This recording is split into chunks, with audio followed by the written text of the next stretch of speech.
যমুনা টেলিভিশনে সংবাদ প্রকাশের পর সিলেটের স্থানীয় সংসদ সদস্য ও বাণিজ্য মন্ত্রী খন্দকার আব্দুল মুক্তাদিরের হস্তক্ষেপে এইচএসসি পরীক্ষায় বসতে যাচ্ছে দৃষ্টি প্রতিবন্ধী শিক্ষার্থী তাহমিনা আক্তার।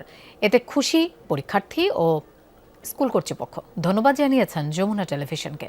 এর আগে শ্রুতি লেখক নিয়ে জটিলতায় পরীক্ষা অনুষ্ঠিত হয়ে পড়েছিল সিলেটের ডিসেবলড ফাউন্ডেশনের এই শিক্ষার্থীর। শুক্রবার এই নিয়ে প্রতিবেদন প্রকাশ করে যমুনা টেলিভিশন।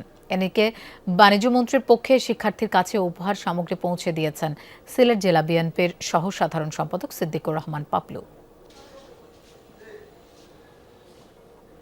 আমাদের টিচারদের পরিশ্রম, তারপর আমার যমুনা টিভি রিপোর্ট, তারপর আমাদের মন্ত্রী মহোদয় যে উদ্যোগ গ্রহণ করেছেন, আসলেই আমি অন্তঃস্থল থেকে কৃতজ্ঞতা প্রকাশ করব। আমি সবার কাছেই চিরঋণী। মন্ত্রী মহোদয় সরাসরি বোর্ডের কর্তৃপক্ষ চেয়ারম্যান সাহেবের সাথে কথা বলেন, বোর্ড পরীক্ষার নিয়ন্ত্রকের সাথে কথা বলেন, আমাদের পরিচিত এখানে বোর্ডের যারা তাদের সাথেও কথা বলা হয়, বলে তড়িৎ গতিতে এটা নির্দেশনা দেন এবং এটার জন্য তার পরীক্ষাটা যেন নিশ্চিন্ত করা যায়, সেটাও তিনি সেই কথাও তিনি আদায় করেন।